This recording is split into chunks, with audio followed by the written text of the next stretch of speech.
الحمد لله رب العالمين والصلاة والسلام على سيد الأنبياء والمرسلين وعلى آله وأصحابه أجمعين۔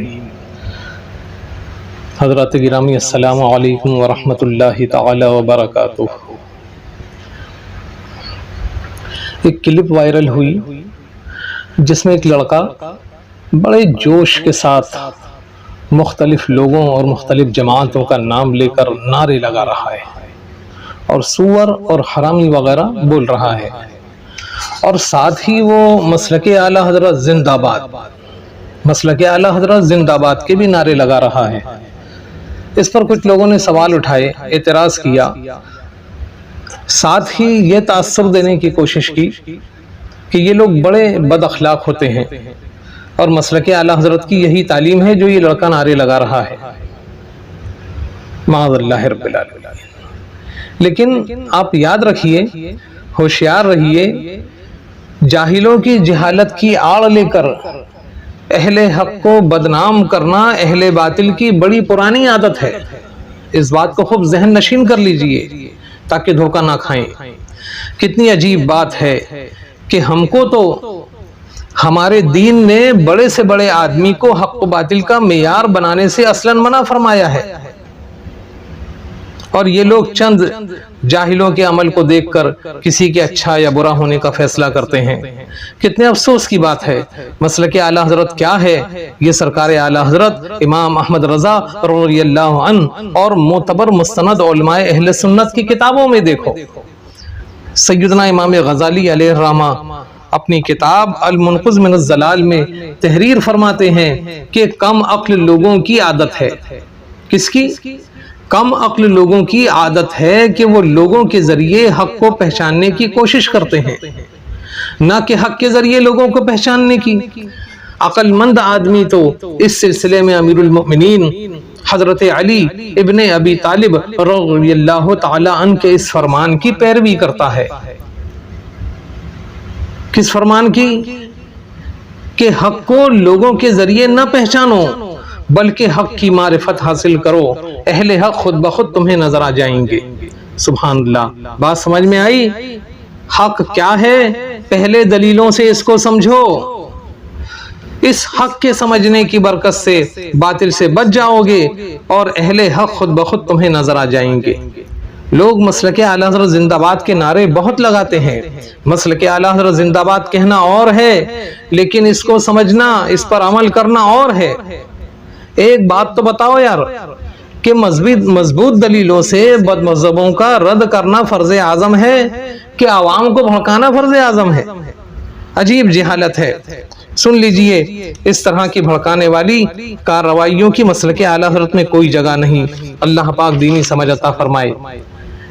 اسی لیے فرمایا گیا کہ دین کو جو نقصان بے طریقہ حمایتی سے پہنچتا ہے، طریقہ مند مخالف معترض سے نہیں پہنچتا۔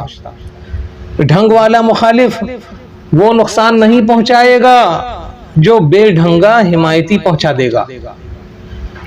14واں پارہ ہے، قرآن کریم فرماتا ہے، اپنے رب کی راہ کی طرف بلاؤ پکی تدبیر اور اچھی نصیحت سے، اور ان سے اس طریقے پر بحث کرو جو سب سے بہتر ہو۔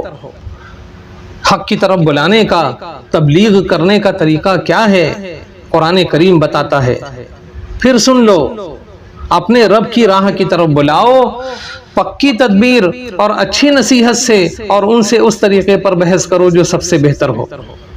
لیکن مشاہدہ تو یہ ہوتا ہے کہ بہت سے لوگ جو باقاعدہ فاتحہ عرس نظر و نیاز کرتے ہیں، آستانوں پر حاضری بھی دیتے ہیں، لیکن بد مذہبوں کی ظاہری رواداری اور ظاہری اخلاق دیکھ کر ان کو اچھا سمجھتے ہیں اور ان کے جال میں پھنستے چلے جا رہے ہیں، اور ایسے نادان لوگوں کے بے جا تشدد اور نادانیوں کو دیکھ کر سنیوں کو برا کہتے ہیں اور ان سے دور ہوتے چلے جا رہے ہیں سنیوں سے۔ یہ دور حاضر کا بہت بڑا المیہ ہے، یہ بہت غور و فکر کرنے کا مقام ہے۔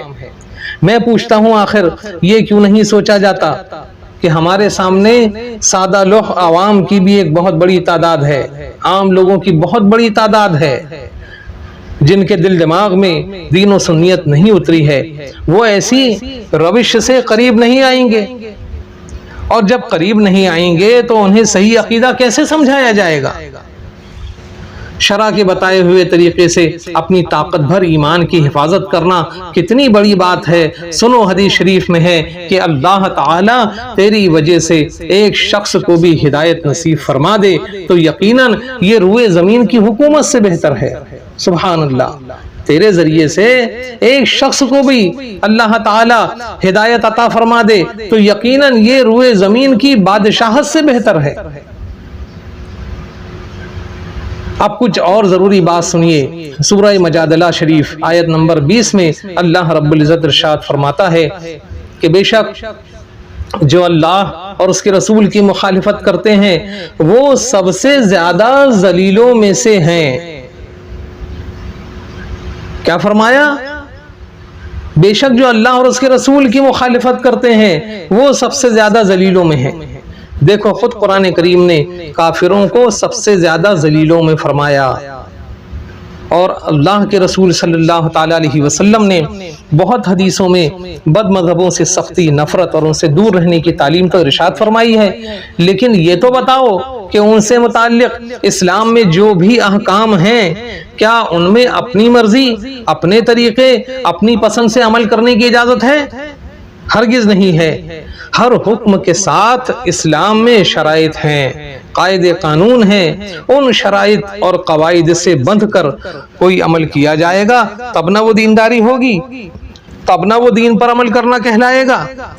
فتاوی رضویہ شریف میں امام اہل سنت سرکار اعلیٰ حضرت فرماتے ہیں امر بالمعروف و نہی عن المنکر کی بھی ایک حد مقرر ہے کہ اس سے تجاوز آدمی کو خود ترک معروف و ارتکاب منکر میں مبتلا کر دیتا ہے۔ کیا سمجھے؟ سنو، اچھی بات کا حکم دینا اور برائی سے روکنا اس کی ایک حد مقرر ہے۔ اس حد سے جو بڑھے گا وہ شرع کے نزدیک اچھی بات کا حکم دینے والا اور برائی سے روکنے والا ثواب کا مستحق قرار نہیں پائے گا بلکہ الٹا گناہگار ہو جائے گا۔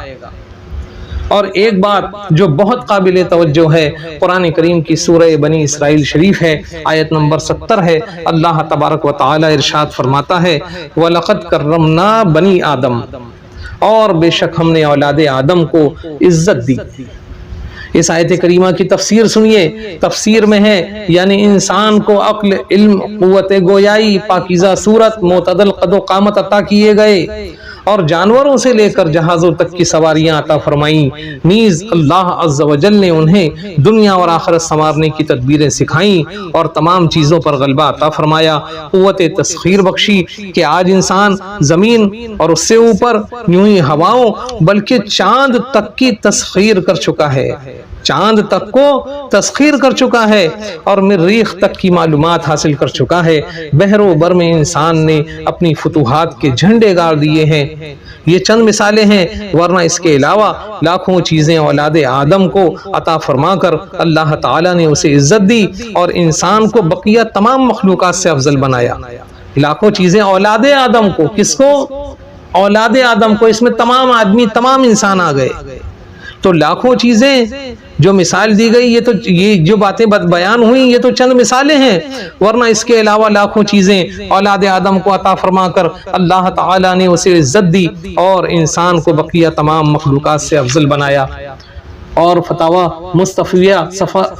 مصطفیہ صفحہ 110 میں حضور مفتی اعظم ہند علامہ شاہ مصطفیٰ رضا نوری علیہ الرحمت و رضوان فرماتے ہیں کہ کفار اپنے کفر کے سبب اذلین میں ہیں، کفار اپنے کفر کے سبب اذلین میں ہیں مگر شرافت انسانیت و عزت آدمیت رکھتے ہیں۔